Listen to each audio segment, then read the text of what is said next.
वो एक फौजी था पर सीरियल किलर बन गया। एक कत्ल ने उसे ऐसा कातिल बनाया जो इंसानी मांस बेचने लगा। इंसानी मांस को भी बर्गर में डालकर। वो खासकर लड़कियों के मांस को बेचता रहा। किसी को भी शक नहीं हुआ। लेकिन एक दिन उसकी असलियत आखिरकार सामने आ ही गई। गर्लफ्रेंड की बेवफाई ने कैसे एक फौजी को बना दिया था सीरियल किलर। आज हम जानेंगे जोसेफ रॉय मिथेनी की पूरी कहानी। सीरियल किलर जोसेफ या जॉय रॉय मिथेनी अमेरिका का एक ऐसा किलर जिसके नाम की चर्चा बर्गर में इंसानी मांस खिलाने को लेकर होती है। 13 से ज़्यादा मर्डर करने के बाद जब यह पुलिस की गिरफ्त में आया तब उसकी असलियत सामने आई थी। पुलिस के सामने उसने एक स्टेटमेंट भी दिया था।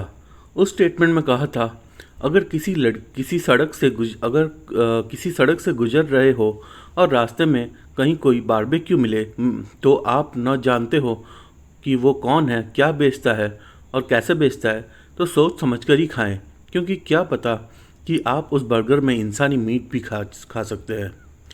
असल में जोसेफ मैथनी ने ये बात इसलिए कही थी कि क्योंकि वो खुद बर्गर में इंसानी मीट बेचता था। ये लोगों को इतना पसंद आया था कि उसकी बिक्री भी बढ़ गई थी। लेकिन कभी भी लोगों को इस बात की भनक नहीं लगी जिसे वो किसी जानवर का मीट समझकर नॉनवेज बर्गर खा रहे थे। असल में उसमें इंसानी जिस्म का मीट था।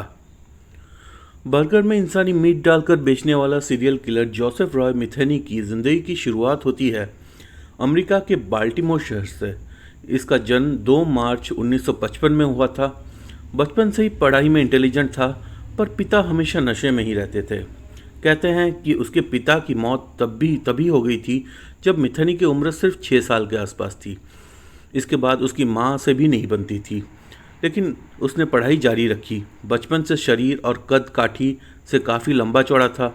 उसकी लंबाई करीब 6 फुट 8 इंच थी। 18 साल की उम्र में ही वो अमेरिकी फ़ौज में भर्ती हो गया था और इधर माँ से भी उसका रिश्ता अलग हो चुका था। अमेरिकी फ़ौज में साल 1973 में भर्ती होने के बाद उसकी पोस्टिंग वियतनाम में करा दी गई थी। वियतनाम में रहने के दौरान ही उसका फ़ौज से मन उबता चला गया। इसलिए जब कुछ साल बाद वापस अमेरिका आया तो फ़ौज में कभी वापस नहीं लौटा। वो नशे में धुत रहने लगा, ड्रग एडिक्ट भी हो चुका था। ड्रग्स लेने के दौरान ही उसकी मुलाकात एक लड़की से हुई। वो लड़की सेक्स वर्कर भी रह चुकी थी। दोनों साथ में रहने लगे थे। मिथेनी घर का खर्चा चलाने के लिए ट्रक चलाया करता था। इस तरह मिथेनी अपनी गर्लफ्रेंड के साथ रहने लगा।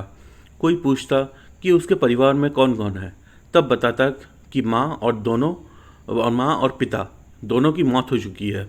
इस तरह समय भी बीतता गया और उसका एक बेटा भी हुआ। अब बात साल 1993 की है, जब ट्रक लेकर मिथेनी कई दिनों के लिए बाहर गया हुआ था। जब घर लौटा तो देखा कि गर्लफ्रेंड और बेटा दोनों लापता हैं। दोनों की उसने काफ़ी तलाश की, लेकिन कोई सुराग नहीं मिला। अब वो ड्रग्स लेने वालों से भी पता किया तो जानकारी मिली कि वो बच्चे को लेकर किसी और के साथ कहीं जा चुकी है। मिथेनी को लगता था कि उसके बच्चे को भी गर्लफ्रेंड गलत लोगों तक पहुंचा देगी, इसलिए वो उनकी तलाश में उस हर शख्स से पूछताछ करने लगा जो उसकी गर्लफ्रेंड को जानते थे। इसी दौरान 1994 में एक नदी पुल के किनारे 2 लोगों से मिला जो उसकी गर्लफ्रेंड को जानते थे, लेकिन उन दोनों से गर्लफ्रेंड के बारे में कोई जानकारी नहीं मिल पाई। इसी गुस्से में 150 किलो से ज़्यादा वजन वाले मिथेनी ने हथौड़े से मार मार कर दोनों की हत्या कर दी। हत्या करने के बाद दोनों का शव वहीं नदी के पास फेंक दिया था, लेकिन इसी पूरी वारदात को वहाँ मौजूद एक मछुआरे ने देख लिया था, इसलिए मिथेनी ने उसकी भी हत्या कर दी और उसके शव को नदी से काफ़ी दूर फेंक आया। वहीं पर कत्ल में प्रयोग हथौड़े को भी फेंक दिया था। दोनों व्यक्तियों के गायब होने की जानकारी मिलने के बाद पुलिस ने छानबीन शुरू की तो मिथेनी का पता चला। पुलिस ने उसे धर दबोचा, लेकिन कत्ल में इस्तेमाल हथियार नहीं मिला और ना ही जिस मछुआरे की हत्या की थी उसकी लाश मिली। मिथेनी ने सिर्फ 2 लोगों की हत्या का केस चला, लेकिन उसका भी कोई सबूत नहीं मिला, इसलिए कुछ महीने बाद वो जेल से छूट गया। अब भले ही जेल से मिथेनी छूट गया था, लेकिन उसका गुस्सा और बढ़ गया था। साथ ही उसे ये भी पता चल गया था कि अगर जिसकी हत्या की जाए उसकी लाश न मिले और हत्या करने वाला हथियार न मिले तो कातिल का भी पता नहीं चल सकता। इसलिए अब वो शातिर किलर बन गया था। उसके निशाने पर वो सब लोग थे जो उसके साथ छोड़ चुके थे और उसकी गर्लफ्रेंड की पहचान में थे, उसके पेशे से जुड़े हुए थे। मसलन उसके साथ ड्रग्स लेने वालों से लेकर सेक्स वर्कर तक। मीडिया रिपोर्ट बताती है कि जोसेफ रॉय मिथानी को लगता था कि उसकी गर्लफ्रेंड की गलत हरकतों की वजह से उसका बेटा भी उससे दूर हो गया था। बेटे के बारे में सोचकर वो उन सब लोगों को मारना चाहता था। इसलिए 1995 में 95 से ही वो खासकर रेड लाइट एरिया की लड़कियों को मिलने के लिए बुलाता था और फिर रेप के बाद हत्या कर देता था।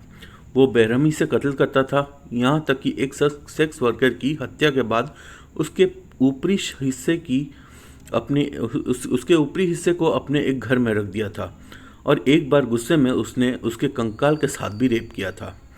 अब आलम ऐसा था कि अमेरिका के बाल्टीमोर शहर में लगातार लोग गायब हो रहे थे और उनके शव भी नहीं मिल रहे थे। पहला शव एक दिन किसी सफाईकर्मी को तब मिलता है जब उसे एक लावारिस बॉक्स मिलता है। उस बॉक्स को खोला तो उसमें एक कंकाल था। ये कंकाल एक लड़की का था। उसकी पहचान कैथी के रूप में हुई। वो काफ़ी समय से लापता थी। वो एक सेक्स वर्कर थी, लेकिन कत्ल किसने और क्यों किया ये पता न चल सका। इसके कुछ महीने बाद एक और लड़की की लाश ऐसे ही एक बॉक्स में मिली। ये भी एक सेक्स वर्कर थी, लेकिन मारने वाले का कोई पता न चल पाया था। कई बार जोसेफ ट्रक चलाता था तो कई अधिकतर समय ये सड़क किनारे ठेला लगाया करता था। यहाँ बर्गर और सैंडविच बेचने लगा। पॉर्क और बीफ मांस वाले सैंडविच और बर्गर की खूब डिमांड थी, लेकिन जोसेफ को ये पता था कि अगर कत्ल के बाद खुद को पुलिस से बचाना है तो उनके हाथ कोई सबूत नहीं लगना चाहिए। इसलिए ये हत्या के बाद शरीर से मांस निकाल लेता था। मांस निकालने के बाद लाश को एक बॉक्स में बंद करके या दूसरे तरीके से पैकेट में डालकर कहीं दूर फेंक आता था। फिर उसी इंसानी मांस को तंदूर पर भूनकर खुद भी खाता था और बर्गर वो सैंडविच में भी डालकर बेच देता था।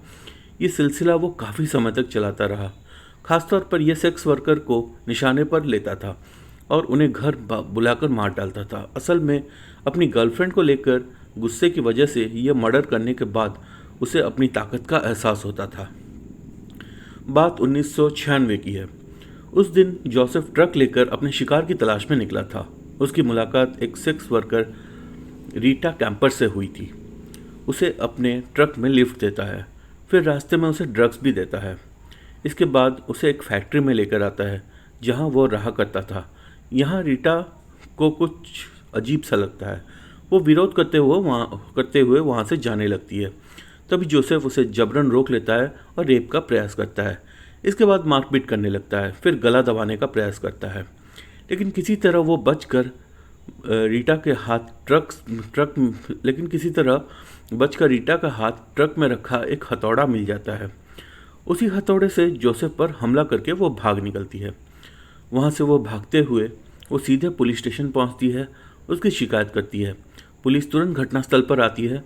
तब तक जोसेफ वहाँ से भाग चुका होता है। अब पुलिस रेप और हत्या के प्रयास के आरोपी की स्केच तैयार करती है।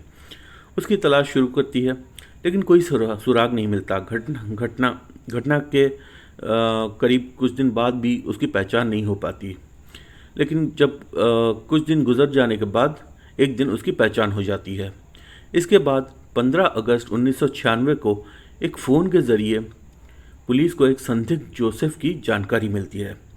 इसी सुराग पर पुलिस उसे गिरफ्तार कर लेती है। पुलिस उससे पूछताछ कर हत्या में इस्तेमाल हथौड़े भी बरामद कर लेती है। पुलिस की पूछताछ में उसने 10 लड़कियों समेत 13 लोगों को भी हत्या करने की बात कबूल लेता है। वो बताता है कि गर्लफ्रेंड जब उसके बच्चे को लेकर घर छोड़ देती है, तब से वो बदला लेने की नीयत से ऐसा कदम उठाता है। ये भी बताता है कि आखिर कैसे पहले 3 मर्डर किए, लेकिन सज़ा 2 केस में मिली, तो वो शव को ठिकाने लगाने लगता है। वो ये भी बताता है कि कई कत्ल उसने कुल्हाड़ी से किए थे तो कई हथौड़े से। उसे हत्या करने के बाद ताकत का एहसास होता है। उसने ये भी बताया कि एक बार किसी सेक्स वर्कर की हत्या करने के बाद उसके कंकाल से भी वो रेप किया था। गिरफ्तारी के बाद कोर्ट में जोसेफ ने फांसी की सज़ा मांग की थी। उसे सज़ा मिली भी, लेकिन साल 2000 में फांसी की सज़ा को उम्र कैद में बदल दिया गया। करीब 21 साल तक करीब 21 साल तक जब जेल में रहने के बाद 5 अगस्त 2017 में जोसेफ मिथनी की मौत हो गई। जेल में उसकी मौत को लेकर हार्ट अटैक भी कहा जाता है, तो कोई मीडिया रिपोर्ट में कहा गया है कि कैदियों ने पीट पीट कर उसकी हत्या कर दी थी। लेकिन सच यही है कि बाल्टीमोर में खौफ का दूसरा नाम बन चुका था। इस सीरियल किलर का आखिरकार अंत भी रहस्यमय ही रहा। मौत की असली वजह भी सामने न आ पाई।